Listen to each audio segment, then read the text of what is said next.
Hai, Assalamualaikum warahmatullahi taala wabarakatuh dan selamat pagi. Nama saya Wan Ahmad Umar bin Wan Muhammad Hatim. Hari ini saya akan bercakap tentang centrifugal pump punya maintenance. Bersama saya ada lagi 3 orang rakan kumpulan saya, iaitu Syed Nazim, Muhammad Hafiz dan juga Tashin. Seperti yang kita dapat tengok dekat dalam slide kita, centrifugal pump ada 3 common troubleshoot. Yang pertama, packaging and mechanical seal. Nombor 2, lubrication system in bearing and driver. Nombor 3, pressure drop because not priming. Okey, yang pertama sekali, packaging and mechanical seal. Secara amnya bermaksud cara dia tutup centrifugal pump tu lah. Pada kebanyakan pump, tempat di mana pump shaft tu meninggalkan casing dia, tempat itu adalah tempat di mana kebocoran berlaku. So biasanya kita akan menggunakan packing ataupun mechanical seal untuk mencegah daripada benda ini berlaku. Untuk kaedah packing, biasanya operator akan tengok akan ada leaking sikit untuk memastikan lubrication sentiasa berlaku di dalam pump. Kalau dia punya leaking tu sikit sangat, dia punya pump tu boleh terlalu kering dan terbakar. Dan seterusnya kita perlulah menggantikan pump itu. Tetapi jika dia punya leaking tu terlalu banyak, efisiensi mesin akan berkurangan. Jadi kita haruslah, jika dia punya leaking tu banyak sangat, kita haruslah ketatkan dia punya packing tu.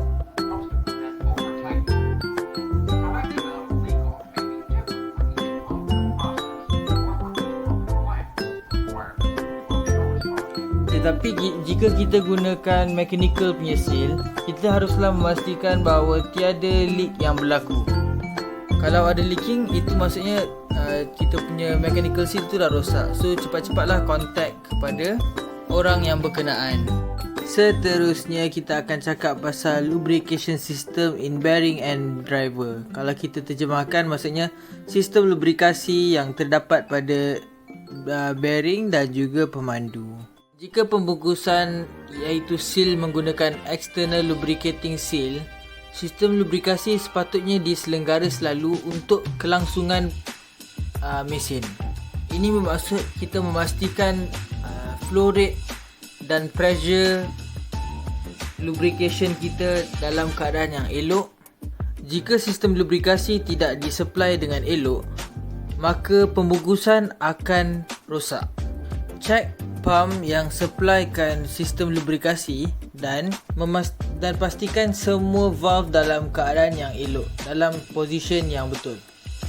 Semasa memeriksa pembungkusan ataupun mechanical seal, kita juga disarankan untuk memeriksa bearing dan juga pemandu di kawasan itu.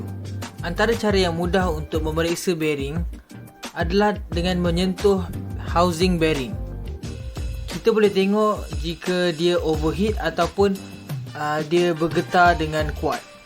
Jika gegaran yang kita dapati adalah terlalu kuat, kemungkinan besar pump yang digunakan adalah rosak, ataupun shaft yang bengkok, ataupun patah impeller dan juga bearing yang tak elok lah. Kita juga boleh tengok gegaran punya frekuensi menggunakan vibration analysis equipment. Jika suhu bearing adalah lebih tinggi daripada biasa, mungkin terdapat failure di kawasan lubrikasi ataupun bearing yang digunakan adalah telah rosak. Cara bagaimana kita nak menyemak bearing kita adalah cara sama dengan cara kita melubrikasi pump kita. Ada yang meletakkan minyak hitam di celah-celah, tetapi ada juga yang menggunakan grease cup. Tetapi tidak semua bearing yang menggunakan minyak hitam sebagai lubricant, sebagai lubrikasi, sistem lubrikasi dia. Ada juga yang menggunakan minyak. Jika kita menggunakan sistem yang menggunakan minyak, level minyak kita harus dicek. Jika level minyak terlalu rendah, takungan botol minyak harus diganti dengan yang baru. Jentera yang besar, biasanya kita menggunakan force feed system untuk bearing untuk memastikan proper lubrication. Force feed system ini mempunyai pump, reservoir, heater, cooler dan filternya sendiri dan kita harus sentiasa menyemaknya. Jika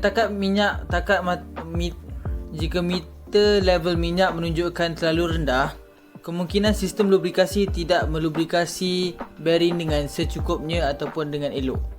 Jika kita punya sistem ada heater dan cooler, kita juga harus sentiasa menyemak. Suhu minyak tidak boleh terlalu rendah ataupun terlalu tinggi. Biasanya suhu minyak dikawal dengan membentulkan coolant system. Yang terakhir, yang ketiga adalah pressure drop because not priming. Secara amnya bermaksud tekanan yang jatuh. Kebanyakan force feed system mempunyai filter ataupun strainer untuk membuang solid particle from minyak. Dalam operasi biasanya tekanan akan jatuh apabila minyak melalui strainer ataupun filter. Dalam bahasa engineer, perubahan tekanan adalah delta P. Jika filter tersumbat, maka kejatuhan tekanan akan meningkat. Jika tekanan jatuh terlalu banyak, minyak tidak boleh lalu pada force feed system dan bearing di pump akan rosak. Untuk mengelakkan ini berlaku, kita haruslah sentiasa mengubah kita punya filter ataupun strainer. Biasanya di centrifugal pump, filter ada pada upstream ataupun downstream. Jika tekanan minyak terlalu rendah, pump juga akan cavitate dan damaged. Untuk memeriksa tahap keberkesanan filter ataupun strainer, kita boleh tengok pada pressure gauge. Jika jurang perbezaan terlalu banyak, filter ataupun strainer itu dah boleh ubah ataupun dibersihkan. Jika di dalam pump tidak mempunyai liquid, so tiada cecair yang boleh dipump oleh pump. Ada satu cara untuk mengurangkan keberkesanan centrifugal pump, iaitu menjadikan pump tu airbound. Ada beberapa cara untuk memerangkap udara kat dalam pump. Apabila kita ingin memulakan mesin, kita akan membuka casing dan suction part. Jika udara tidak cukup, maka pump tidak akan beroperasi secara elok.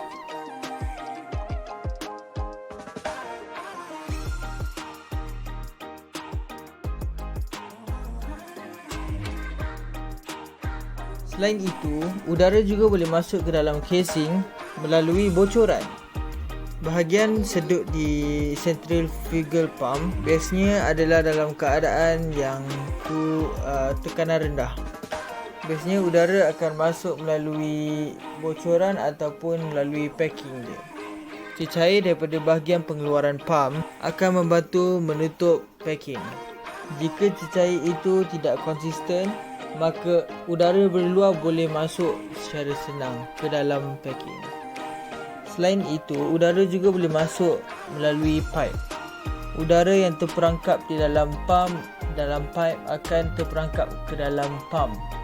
Ada beberapa cara untuk mengetahui kebocoran ataupun leak lah. Cara pertama adalah dengan mendengar di kawasan pump. Bunyi yang dihasilkan oleh pengikat yang tidak rapat kadang-kadang adalah berkadar sekejap-sekejap. Kadang-kadang kita boleh tengok dia punya laluan udara melalui vortex yang menunjukkan laluan arus ke dalam bahagian sedut centrifugal pump.